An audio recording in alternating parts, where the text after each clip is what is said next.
Assalamualaikum warahmatullahi wabarakatuh. Bismillahirrahmanirrahim.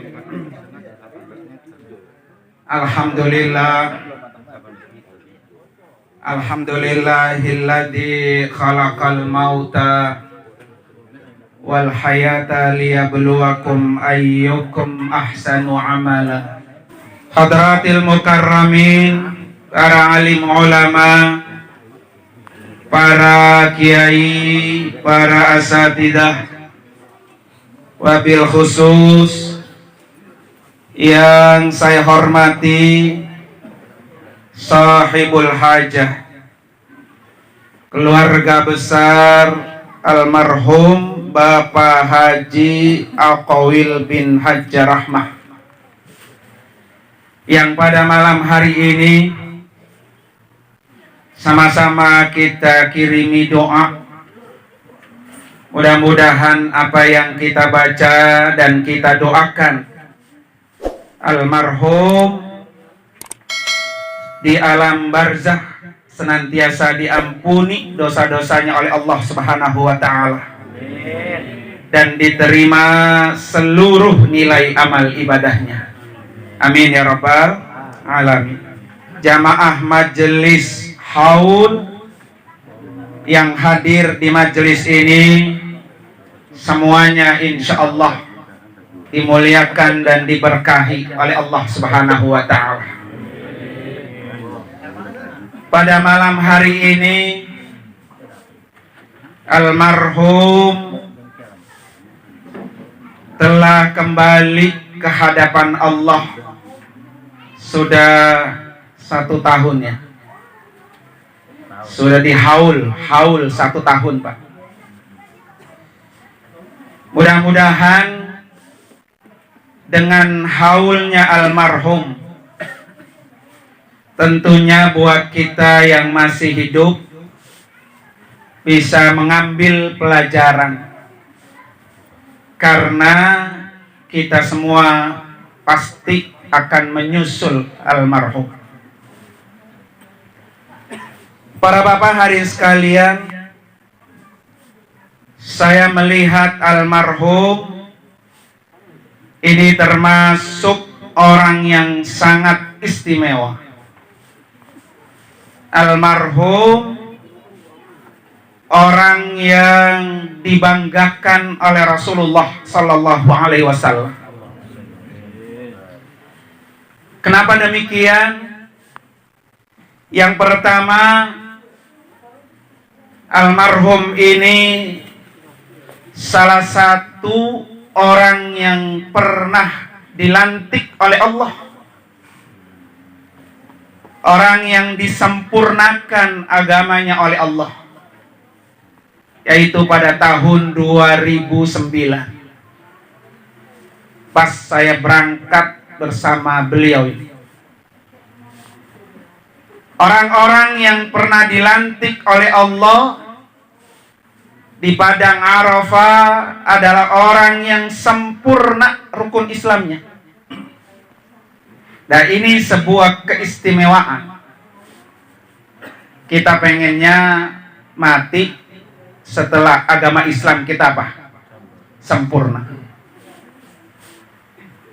Karena Rasulullah Sallallahu Alaihi Wasallam sudah mengajarkan begitu. Nabi tutup mata, Nabi wafat setelah pulang haji. Tahun 10 Hijriyah Nabi berhaji. Itu haji pertama Nabi dan itu haji terakhir Nabi. Bulan haji Zulhijjah, bulan Muharram, bulan Safar, bulan Rabiul Awal, Nabi tutup mata 3 bulan setelah pulang haji. Contoh ada di Rasulullah. Jadi kita kepengen ketika kita kembali ke hadapan Allah, agama kita sudah sempurna. Makanya almarhum Pak ya, walaupun tidak sama dengan Nabi Pak ya, maksudnya tidak 3 bulan, 2009 sampai 2020 Pak ya, 11 tahun ya. Yang terpenting adalah bagaimana ketika kita mati, kita sudah melaksanakan rukun Islam. Ini yang paling mahal. Makanya Allah sudah tegaskan, wala tamutunna illa wa antum muslimun. Kalau bisa ya Allah, jangan matikan saya dulu sebelum agama Islam saya sempurna. Nah, ini almarhum tercatat di mata Allah orang-orang yang sempurna rukun apa? Islamnya. Dan dianugerahi oleh Allah orang-orang yang pernah haji dan pernah berwukuf di Arafah.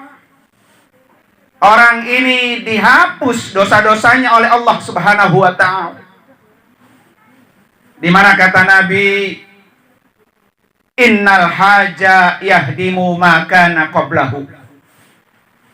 Sesungguhnya ibadah haji itu menghapus dosa-dosa orang itu sebelum pergi haji. Nah, ini alhamdulillah. Ini yang saya maksud tadi, orang yang sangat istimewa. Mudah-mudahan kita yang hadir Pak ya, semua kita berdoa kepada Allah, kalau bisa ya Allah, matikan saya dalam keadaan agama Islam kita Pak sempurna. Kalau tidak sempurna, paling tidak mati dalam keadaan beragama Islam. Ya dal jalali wal ikram, amitsna ala dinil Islam. Itu target yang paling penting Pak. Mati dalam keadaan beragama Islam. Walaupun agamanya belum apa? Sempurna. Tapi jangan khawatir Pak. Walaupun kita mati belum pergi haji, gampang tinggal dibadal hajikan, maka dia menjadi manusia yang sempurna. Ya, kalau kita mati belum pergi apa? Haji. Wasiatin tuh sama anak ya, nanti kalau gua mati, lu punya rezeki, tolong lu hajiin gua. Atau kalau enggak, udah dari sekarang sisain keuangannya nih. Nanti kalau gua mati, tolong ini duit gua titipin, lu hajiin gua. Karena haji sekarang kan lama Pak nunggunya ya. Apalagi corona udah 2 tahun kagak apa? Kagak pergi haji. Ini target kita Pak. Mau kita haji dalam keadaan hidup, alhamdulillah. Mau kita haji dalam keadaan kita sudah di alam kubur, juga alhamdulillah. Yang terpenting adalah bagaimana kita dicatat di mata Allah sebagai orang-orang yang sempurna rukun Islamnya. Para bapak hadirin sekalian, yang kedua, almarhum ini menjadi salah satu umat Nabi Muhammad yang dibanggakan oleh Rasulullah. Kenapa almarhum ini Pak dibanggakan? Karena almarhum ini Pak punya anaknya banyak. Kalau dari catatan Pak Subur Pak, saya 11 anak. Orang sekarang jarang Pak ya punya anak apa? 11. Berarti kan bininya beranak mulu tuh Pak ya. Orang sekarang bapaknya lakinya mau punya anak banyak, bininya udah apa? Udah nggak mau, udah stop. Apalagi kalau disesar Pak ya. Kemarin saya jenguk Ustadz Wadud, lahir habis disesar. Kata bininya, lah yang di luar mah guru, yang dirobek ya itu tuh juga. Tapi yang di rahimnya itu 3 kali sesar ya 3 lubang. Luar biasa itu Pak ya. Perempuan pengen lahir dibelek perutnya Pak ya. Maka ketika udah 3 kali disesar, udah nyerah dia. Udah 3 aja Pak. Makanya kemarin kata Kiai apa tuh? Kiai Mukhtar Ghazali ya. Kalau anaknya 8 banyak Pak ya. Gila 4 kan sendingan begitu katanya. Kalau anak 3 semuanya kurang bener Pak ya. Repot ini. Para bapak hadirin sekalian. Jadi dari Makil bin Yasar, dia menceritakan ada seseorang yang datang ke Nabi. Kemudian orang itu benar-benar mencintai seorang wanita, punya gadis keturunan yang sangat baik, nasabnya bagus, wajahnya cantik. Namun sayang perempuan itu nggak punya keturunan. Orang itu ngelapor ke Nabi. Ya Rasulullah, apakah perempuan ini boleh saya nikahi? Nasabnya bagus, orang kaya, wajahnya apa? Cantik Pak ya. Biasanya kalau melihat begitu laki-laki udah nggak pikir panjang dah. Lepok-lepok. Ya Pak ya. Tapi orang ini nanya sama Nabi, ya Rasulullah, boleh nggak perempuan ini saya nikahi? Kata Nabi, nggak boleh. Pak, cakep, kaya, nasabnya juga Pak bagus. Kata Nabi, nggak boleh. Akhirnya orang itu pulang. Kapan dia balik lagi? Masih penasaran. Ya Rasulullah, itu yang kemarin saya ceritain. Perempuan itu boleh nggak saya nikahin? Kata Nabi, nggak boleh. Dijawab nggak boleh. Pulang. Kapan dia datang lagi? Masih dia tanya. Dengan pertanyaan yang sama. Sehingga Rasulullah menjawab apa Pak? Dalam satu hadisnya, tazawwajul wadudal wadud fa inni mukasiribikumul umam. Ini hadisnya sering dibaca Pak Haji Sarmili kalau khutbah nikah. Ya. Jadi suruh nikahin perempuan-perempuan yang bisa banyak beranak, banyak lahir, yang banyak punya anak. Karena kata Nabi, saya bangga sama orang-orang yang punya anak banyak. Di hari kiamat nanti, Rasulullah beserta para nabi-nabi yang lain, Rasulullah umat yang terbanyak. Dan itu kebanggaan Nabi. Makanya Alhamdulillah nih. Ayo, Pak Haji Sarmili menambah lagi.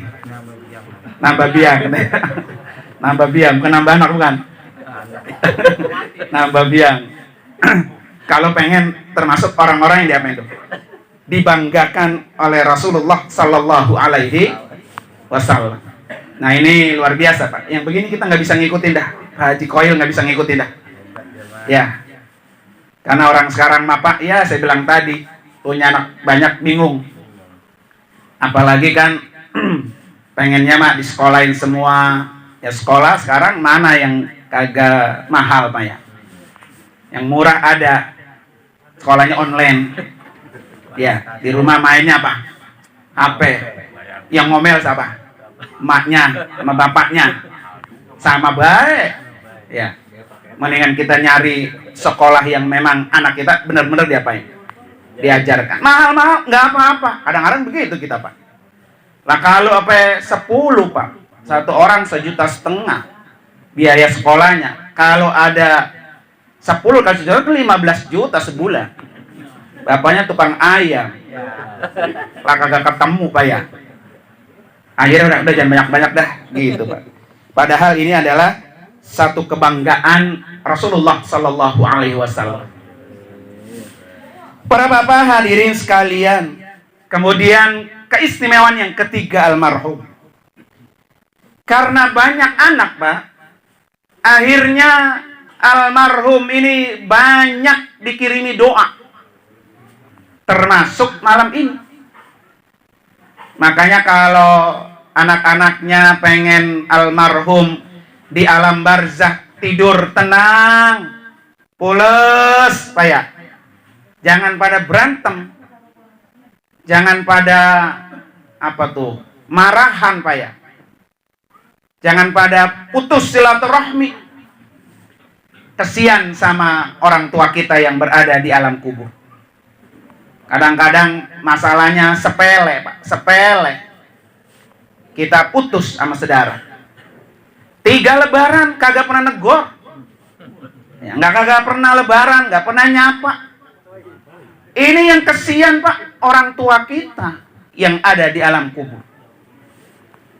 Makanya kenapa kemarin waktu lagi 40 hari itu Kiai Haji Irfan Mas'ud itu pesan Al-Maghfurlah Pak. Persatuan. Jadi persatuan yang terkecil adalah persatuan di keluarga. Kalau anak mantu udah pada nggak akur, anak mantu udah nggak pada saling sapa, anak mantu sudah bekia-kia. Ini mau haul bekia-kia. Lo yang duitnya banyakan, ngasihnya banyakan lo, gitu Pak ya. Umpamanya. Tapi di sini saya yakin di bawah pimpinan Pak Subur Pak ya. Beres semua, beres. Ya, takbir Pak Subur. Artinya semakin banyak anak-anaknya, semakin bahagia orang tua.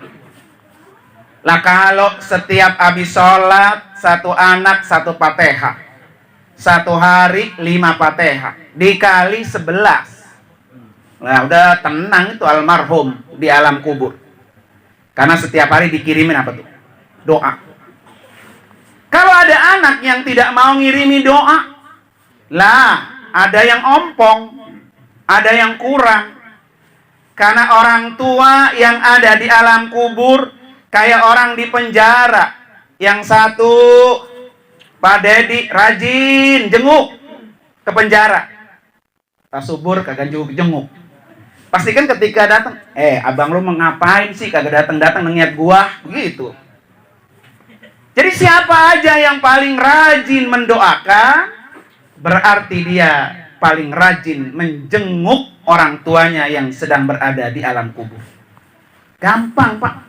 Al-Fatihata ridho illa wa ila hadratin nabi summa ila ruhi almarhum al-walid Haji Aqawil bin Haji Rahmah wa usulihi wa furu'ihi Pak ya. Arti saudaranya yang ke atas, saudaranya yang ke bawah, ke kiri. Al-Fatihah. Tenang dah dia. Kalau anak-anaknya sudah berbuat baik sama orang tuanya yang di alam kubur, maka nanti kita selaku anaknya, anak-anak kita pun akan melakukan yang sama. Jadi jangan berharap besar Pak, anak-anak kita mau doain kita. Kita di alam kubur kalau kita males doain orang tua kita. Makanya ada hadisnya birru abaakum tabirru abnaakum. Berbuat baiklah kamu kepada orang tua kamu, pasti anak-anak kamu nanti akan melakukan yang sama. Nah ini keistimewaan yang keberapa tuh Pak? 3. Para bapak hadirin sekalian, kemudian yang keempat, beliau ini termasuk orang yang rajin Pak, sholatnya berjamaah. Rajin ini Pak, ke musola. Kalau masih sehat, jalan. Ya, sholat jamaah ini kita sama-sama tahu pahalanya 27 derajat dibanding sholat tidak berjamaah. Orang yang berjamaah, langkah-langkah yang menuju ke musola itu dihitung Pak. Kalau 1 langkah itu menghapus 1 dosa. Berapa langkah dari sini ke musola Al-Barkah? Nah, besok Pak Subur hitung. Ya, berapa langkah ke sana? Kalau 1 langkah itu Pak menghapus 1 dosa. Kalau setiap hari sudah sekian. Nah ini yang kita wajib meniru Pak ya, mencontoh beliau. Mudah-mudahan putranya ini bisa mengikuti. Kadang-kadang kan udah bapak aja sono, bapak metuaan, gitu Pak ya. Jadi kalau Kalau pas subur ke musola kan paling kagak ketika jalan gua inget bapak gua nih. Nah ya kan, bapak gua sering jalan sono, inget. Jadi orang tuanya seneng niat anaknya mengikuti jejak apa? Bapaknya. Nah ini sebuah keistimewaan yang saya bilang tadi luar biasa Pak ya. Kemudian para bapak hari sekalian, yang terakhir, beliau ini termasuk orang juga yang rajin bersedekah Pak, berinfak Pak ya. Dia punya duit, dia sedekahin. Dia lagi seneng, dia sedekah. Dia lagi susah juga dia apa? Sedekah. Orang-orang yang sering menginfakkan harta di jalan Allah Pak ya. Pertama, orang ini adalah ciri-ciri orang bertakwa. Ciri-ciri orang apa? Bertakwa. Dalam surah Ali Imran ayat 134, alladzina yunfikuna fis sarra'i wad dharra wal kaziminal ghaiza wal 'afina 'anil nas wallahu yuhibbul muhsinin. Jadi orang-orang yang menginfakkan fis sarra, baik dia dalam keadaan senang, au fid dharra, dalam keadaan susah. Susah sedekah, senang juga sedekah. Ini orang-orang bertakwa. Makanya ketika kita bisa melakukan begini Pak ya, maka inna akramakum indallahi atqakum. Jadi menjadi manusia yang paling mulia di sisi Allah, yang manusia yang bertakwa. Jadi ciri-ciri bertakwanya itu kita lakukan. Kemudian yang kedua, orang yang bisa menginfakkan hartanya, menyedekahkan hartanya, baik siang hari, baik malam hari, baik sembunyi-sembunyi, baik terang-terangan Pak ya. Maka kata Allah, falahum ajruhum inda rabbihim. Orang itu dibalas pahala oleh Allah Subhanahu wa ta'ala. Nah dari sini aja Pak udah kelihatan Pak ya. Yang almarhum lakukan, menjadi orang yang bertakwa, dicatat sebagai nilai pahala. Tinggal sekarang dah. Kalau anaknya 11 Pak ya, kalau mau diinfakkan di hari Jumat mamanya Pak ya, itu kan 11 Jumat ketemunya Pak, bukan setiap Jumat.